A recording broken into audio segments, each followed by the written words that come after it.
اعوذ باللہ من الشیطان الرجیم بسم اللہ الرحمن الرحیم الحمد للہ الذی ہدانا لہذا وما كنا لنهتدی لولا ان هدانا اللہ والصلاة والسلام علی محمد المصطفى وآلہ الاطہار رب اشرح لی صدری ویسر لی امری واحلل عقدۃ من لسانی یفقہوا قولی اما بعد السلام علیکم ورحمۃ اللہ وبرکاتہ۔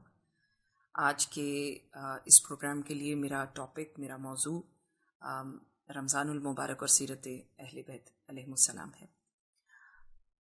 اگر گفتگو کا آغاز ہم فرمان ختمی مرتبت صلی اللہ علیہ وآلہ وسلم سے کریں کہ انی تارک فیکم الثقلین کتاب اللہ و عطرتی اہل بیتی، میں تمہارے درمیان دو گراں قدر، دو ہم وزن چیزیں چھوڑے جا رہا ہوں، کتاب خدا اور اپنی اہل بیت علیہ السلام کو، اور وہ ایک دوسرے سے تب تک جدا نہیں ہوں گے جب تک وہ مجھ سے حوض کوثر پہ آ کے نہ مل لیں۔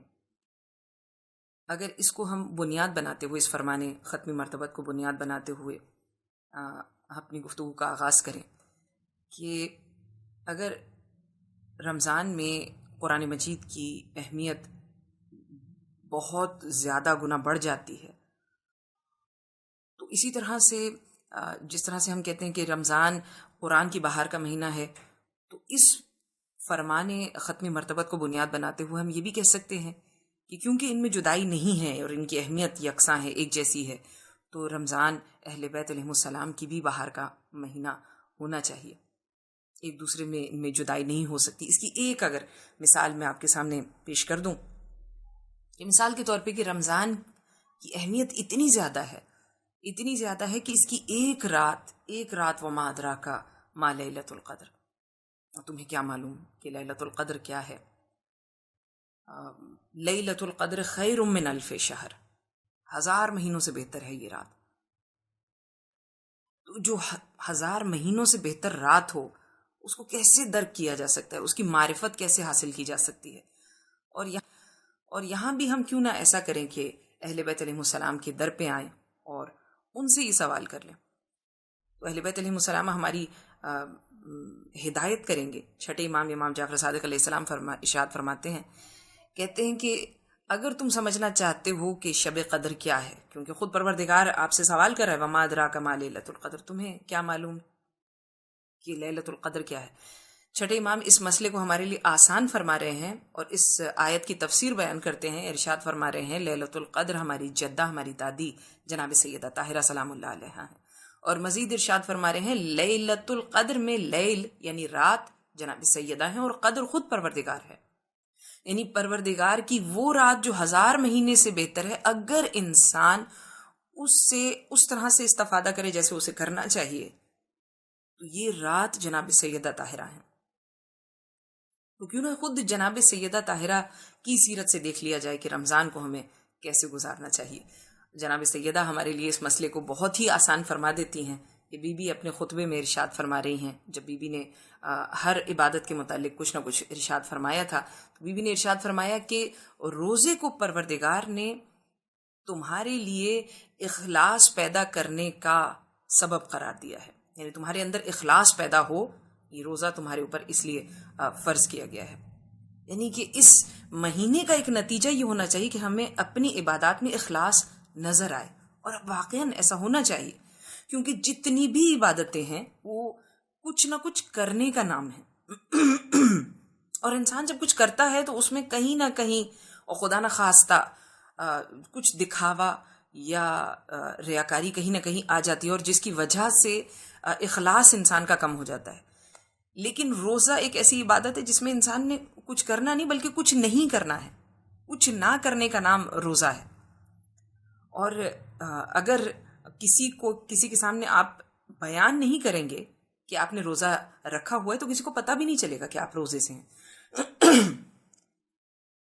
اور واقعاً یہ ایک بہت بڑی نعمت ہے کہ انسان کسی کے اوپر کچھ بھی عیاں نہ ہو اور آپ پھر بھی عبادت کی حالت میں ہوں، یقیناً اس سے اخلاص پیدا ہوگا، یہ اس کا ایک نتیجہ ہونا چاہیے۔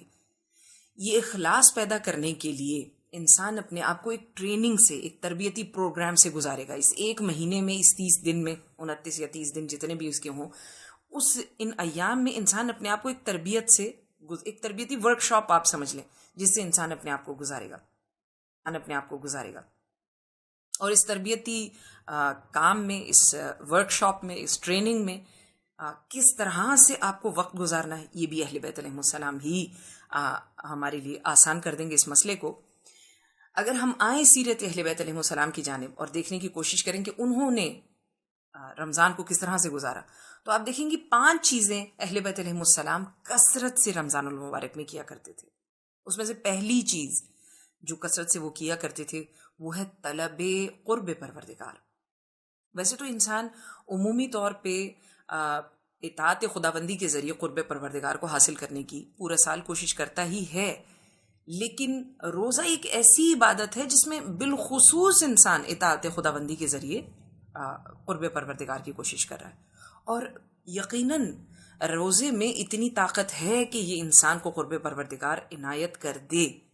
کتنی طاقت ہے اس کے اندر کہ اس واقعے سے آپ کے سامنے میرے خیال میں بہت آسان ہو جائے گا۔ سنا ہوا آپ کا واقعہ کہ 3 مہمان جو ہیں وہ رسول اکرم صلی اللہ علیہ وآلہ وسلم کے پاس آئے، ان میں سے ایک مہمان کو رسول خدا اپنے گھر لے گئے، ایک کو ہمراہ امیر المؤمنین علیہ السلام کر دیا، اور ایک جو تھا وہ مسجد ہی میں خدا کا مہمان ٹھہرا۔ جو 2 رسول اکرم اور امیر المؤمنین کے ساتھ مہمان گئے تھے، تو آپ اچھی طرح جانتے ہیں محمد و آل محمد کا طریقہ کار مہمان نوازی میں کیا رہتا ہے کہ مہمان کے لیے وہ اپنے بچوں کو بھوکا سلا دیں گے، لیکن مہمان کے لیے کھانا ضرور ہونا چاہیے۔ ان کا طریقہ کار مہمان نوازی کا یہی تھا۔ تو خود رسول اکرم اور امیر المؤمنین نے یہی کیا، جو بہترین شے تھی، بہترین کھانے کی چیزیں تھیں گھر کے اندر، وہ دونوں مہمانوں کے سامنے پیش کر دیں، اور پھر اچھے سے بستر پہ جب انہیں لٹایا گیا تو وہ سو گئے۔ اور ادھر جو مہمان خداوند قدوس کا ٹھہرا تھا مسجد کے اندر، اس کو کھانے کو نہیں ملا، تو وہ بھوک کی وجہ سے پوری رات جاگتا رہا۔ جب صبح میں یہ تینوں ساتھی، جو تینوں مہمان تھے وہ ایک دوسرے کے ساتھی بھی تھے، وہ جب ایک دوسرے سے ان کی ملاقات ہوئی اور تینوں نے ایک دوسرے سے احوال پرسی کی، جب پوچھا، حال احوال پوچھا، تو ان دونوں نے جو رسول خدا اور امیر المؤمنین کے ساتھ گئے تھے انہوں نے بہت تعریف کی، گھر کے اندر جو بہترین چیز تھی انہوں نے ہمارے سامنے رکھی، ہم نے اچھی طرح کھایا، ایک اچھے بستر پہ لیٹے، اس کی وجہ سے ہم سو گئے۔ تو وہ بیچارہ جو مسجد کے اندر مہمان رہا تھا، جو خدا کا مہمان تھا، اس نے ایک مرتبہ اپنا حال بیان کیا۔ اس نے کہا مجھے تو کھانے کو ملا ہی نہیں، اور میں پوری رات بھوکا رہا، پوری رات جاگتا رہا۔ پروردگار سے ایک مرتبہ رسول خدا نے سوال کیا، آپ پالنے والے، تو رازق حقیقی ہے، مالک ہے اور خالق حقیقی ہے، تیرا کوئی مہمان رہا اور وہ بھوکا رہا کیسے؟ تو آواز رب العزت آئی، کہا میرے حبیب، جو آپ کے اور علی کے پاس بہترین شے تھی وہ آپ نے اپنے مہمان کو پیش کر دی، اور جو ہمارے پاس بہترین چیز تھی وہ ہم نے اپنے مہمان کو پیش کر دی۔ کہ آپ نے اپنے مہمان کو لیکن جو بہترین چیز دی تھی، یعنی کھانا، خوراک، غذا دی تھی، اس کی وجہ سے آپ کا مہمان بستر پہ گیا اور جا کر سو گیا، لیکن ہمارے پاس جو بہترین شے تھی یعنی بھوک، کھانا نہیں دیا، اس مہمان کو بھوک لگی، کہ ہمارے پاس جو بہترین شے تھی بھوک تھی، اس بھوک کی وجہ سے میرا مہمان پوری رات جاگتا رہا اور میری عبادت بچا لاتا رہا۔ تو یقیناً روزے کے اندر اتنی طاقت ہے، اتنی قوت ہے کہ انسان قرب پروردگار بالخصوص رمضان کے مہینے میں حاصل کر سکتا ہے۔ تو یہ ایک طریقہ اہل بیت علیہ السلام نے سکھایا۔ جو دوسری چیز کثرت سے اہل بیت علیہ السلام کیا کرتے تھے وہ ہے طلب دعا۔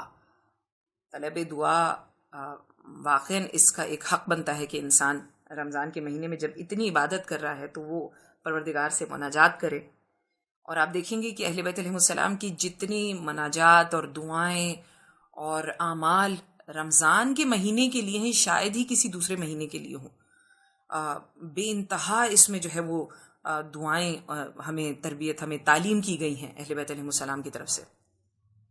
اور کیوں نہ انسان دعا کرے کہ رسول خدا خود ختمی مرتبہ ارشاد فرماتے ہیں، کہتے ہیں کہ قیامت کے دن 2 افراد ایک جیسے اعمال کے ساتھ پروردگار کے حضور میں پہنچیں گے، اور پروردگار ان کے اعمال کی وجہ سے ان کو بہشت میں جگہ عنایت فرمائے گا۔ جب وہ دونوں بہشت میں پہنچیں گے ایک جیسے اعمال کر کے، تو ایک ان میں سے اعلیٰ مقام پر ہوگا اور ایک ذرا کم مقام پہ۔ تو جب وہ پوچھیں گے پروردگار یہ دونوں میں یعنی فرق کیوں، کیسے؟ کیونکہ ہمارے اعمال ایک جیسے تھے. تو آواز رب العزت آئے گی کیونکہ تم میں سے وہ جس کو اعلیٰ مقام دیا گیا ہے اس کو دعا کرنے کی بہت عادت تھی. تو دعا کے ذریعے بھی انسان اپنے مراتب کو اور مقام کو بڑھا سکتا ہے پروردگار کے حضور میں. اور یہ تو بلکہ چھٹے امام بھی ارشاد فرماتے ہیں, کہتے ہیں کبھی نہ کہو کہ کوئی چیز حتمی ہے, کیونکہ دعا وہ ہتھیار ہے جس کے ذریعے انسان اپنے لکھے ہوئے کو تقدیر میں لکھے ہوئے کو تبدیل کروا سکتا ہے. پروردگار دعا کرنے والے کی آواز کو سنتا ہے. تیسری چیز جو اہل بیت علیہ السلام کیا کرتے تھے, کثرت سے کیا کرتے تھے, وہ ہے قرآن مجید کی تلاوت. اور حق بنتا ہے کہ رمضان کے مہینے میں, رمضان جو قرآن کی بہار کا مہینہ ہے, اس میں تلاوت قرآن مجید کی جائے. اور امام علی امیر المؤمنین علی ابن ابی طالب علیہ السلام ارشاد فرماتے ہیں, کہتے ہیں کہ تلاوت قرآن مجید کرو کیونکہ تم اس تلاوت قرآن مجید سے اپنے گھروں کو منور کرتے ہو, نورانی کرتے ہو, اور تمہارے گھر اہل آسمان کے لیے اس طرح سے چمکتے ہیں, اس طرح سے ان میں سے نور نکلتا ہے جیسے زمین والوں کے لیے, اہل زمین کے لیے ستارے آسمان میں چمکتے ہیں. یہ قرآن مجید کی تلاوت کا ایک نتیجہ ہے. خود رسول خدا ختمی مرتبت صلی اللہ علیہ وآلہ وسلم ارشاد فرماتے ہیں, سرکار دو عالم ارشاد فرما رہے ہیں, کہہ رہے ہیں تمہارے دل میں زنگ لگ جاتا ہے. اور واقعی آپ دیکھیے کہ پورا سال ہم جو ایک طریقہ کار ہے اہل بیت علیہ السلام کا, اور جو طریقہ کار ہماری عبادات کا ہونا چاہیے, اس سے جب ہم دور رہتے ہیں تو واقعی ہماری قلوب, ہمارے دل, ہماری فکر, ہماری سوچ, ہماری روح جو ہے وہ زنگالود ہو جاتی ہے. سرکار دو عالم ارشاد فرما رہے ہیں تمہارا دل زنگالود ہو جاتا ہے. قرآن مجید کی تلاوت سے اپنے دل کے, اپنے قلب کے زنگ کو دور کرو. واقعی حق بنتا ہے کہ قرآن مجید کی تلاوت جو ہے وہ رمضان میں کی جائے. چوتھی چیز جو اہل بیت علیہ السلام کثرت سے کیا کرتے تھے رمضان میں, وہ ہے طلب استغفار. طلب استغفار واقعی اس کا ایک حق بنتا ہے. آپ اچھی طرح جانتے ہیں کہ رمضان میں 3 عشرے مشہور ہیں, معروف ہیں ہر جگہ پر. ایک عشرہ رحمت, ایک عشرہ مغفرت, اور تیسرا عشرہ نجات. اور ایسے عشرے جس مہینے میں ہوں اس میں حق بنتا ہے کہ انسان طلب استغفار کرے اور گناہوں سے اپنے آپ کو دور رکھنے کی کوشش کرے. امیر المؤمنین ارشاد فرماتے ہیں, بہت خوبصورت بیان ہے مولا کا. مولا ارشاد فرما رہے ہیں کہ توبہ میں جلدی کیا کرو, توبہ میں جلدی کرو, کیونکہ پروردگار نے توبہ کا دروازہ رکھا ہی اس لیے ہے کیونکہ خدا تمہیں معاف کرنا چاہتا ہے. تم طلب استغفار کیا کرو. خود رسول خدا ارشاد فرما رہے ہیں کہ تمہاری کمر تمہارے گناہوں کے بوجھ کی وجہ سے ٹوٹ رہی ہے. رمضان میں طولانی سجود کر کے تم اپنے اس بار کو برطرف کرو, اپنے اس بار کو ختم کرو. واقعی حق بنتا ہے کہ توبہ انسان کرے اور گناہوں سے اپنے آپ کو دور کرے, خاص طور پہ اپنے آپ کو دور کرے, خاص طور پہ بالخصوص جو ہے رمضان میں, کہ ختمی مرتبہ جو ہے صلی اللہ علیہ وآلہ وسلم رسول خدا ایک جگہ سے گزر رہے تھے, تو آپ نے دیکھا کہ ایک عورت اپنے گھر میں کام کرنے والی ایک چھوٹی سی بچی کو مار رہی ہے. اسے مار رہی ہے تو رسول خدا نے ایک مرتبہ ارشاد فرمایا, کہا جا اور جا کر کھانا کھا لے. یعنی اس مالکن کو کہا کہ جا کر کھانا کھا لے. اس نے کہا لیکن یا رسول خدا میں تو روزے سے ہوں. رسول خدا نے کہا کہ کیا تجھے لگتا ہے تیرے اس عمل کے بعد بھی تیرا روزہ ابھی تک ہے؟ اس کے علاوہ ایک اور بھی چیز, یعنی واقعاً کچھ چیزوں کی طرف ہمیں جو ہے وہ غور کرنا چاہیے, اور یہ اہل بیت کا فیض ہے اور ان کے در کا جو ہے وہ ہمیں وہ ایک بھیک ملی ہوئی ہے کہ ہم ان چیزوں کی طرف غور کرتے ہیں, فکر کرتے ہیں, اور اس سے اپنے آپ کو بچانے کی کوشش کریں. یہ اس کا حق بنتا ہے. رسول خدا ہی کا ایک اور واقعہ ہے کہ 2 عورتیں جو ہیں وہ رسول خدا کے پاس آئیں, کہا یا رسول خدا پورا دن گزر گیا, ہم روزے سے ہیں, لیکن اب جو ہے وہ ہماری ہمت جواب دی جا رہی ہے, تو کیا ہم روزہ کھول سکتے ہیں؟ رسول خدا نے کہا کہ تشت لے کر آؤ اور ان دونوں سے کہو کہ قے کریں.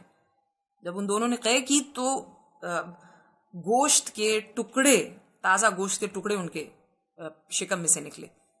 تو لوگوں نے جب حیرت کی تو رسول خدا نے کہا, ایک مرتبہ ان دونوں خواتین سے کہا, کیا تم نے خدا کی حلال کردہ نعمتوں سے روزہ رکھا, لیکن تم نے خدا کی حرام کردہ چیزوں سے اپنے روزے کو توڑ دیا.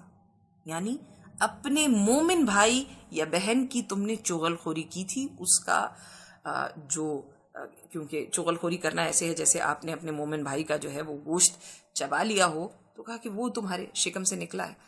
واقعی ان چیزوں کے اوپر غور کرنے کی ضرورت ہے. اور پانچویں چیز جو اہل بیت علیہم السلام کی اگر سیرت کی جانب اگر ہم دیکھیں تو رمضان میں وہ کثرت سے کیا کرتے تھے، وہ تھی دوسروں کی امداد، بے انتہا امداد.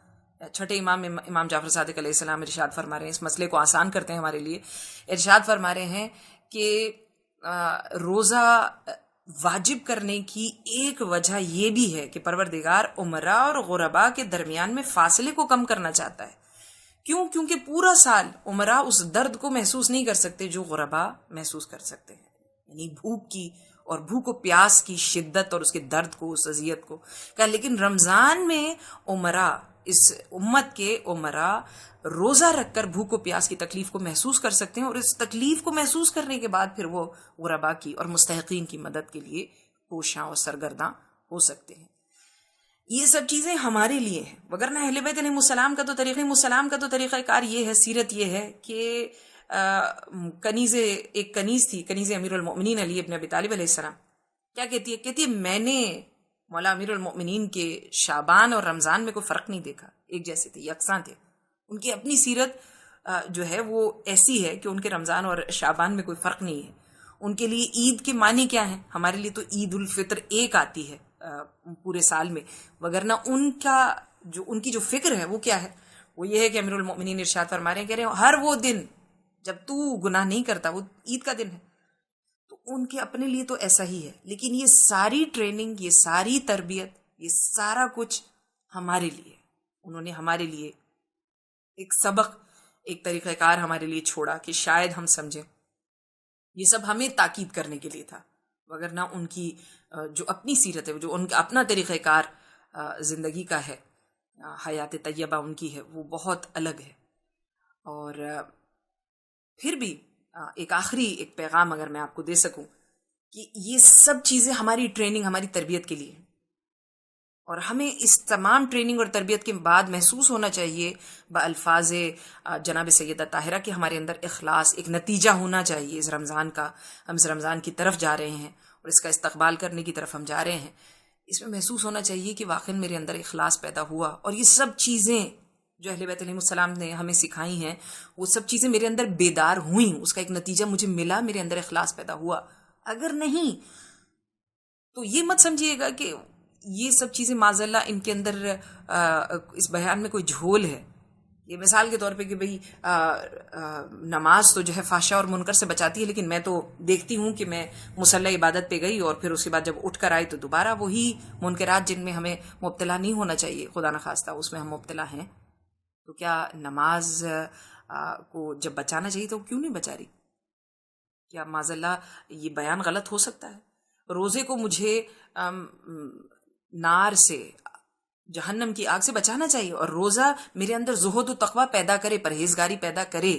یقیناً ہمیں محسوس ہونا چاہیے. نہیں محسوس ہو رہی تو یہ نہیں دیکھنا کہ میں یہ دیکھنے کی کوشش کرنے لگوں کہ اس بیان میں تو کوئی جھول نہیں ہے، بلکہ واپس جائیں اور یہ دیکھیں کہ آپ نے جو عبادت کی تھی وہ وہی عبادت ہے جو آپ سے درکار تھی، جو آپ سے مطلوب تھی. وہ جو نماز میں نے پڑھی جو مجھے فحشاء اور منکر سے نہیں بچا رہی، وہ واقعی نماز تھی جسے مجھ سے طلب کیا گیا، وہی نماز ہے. میرے رکوع سجود ویسے ہی تھے، میرا قیام ویسا ہی تھا جیسے پروردگار نے مجھ سے طلب کیا ہے.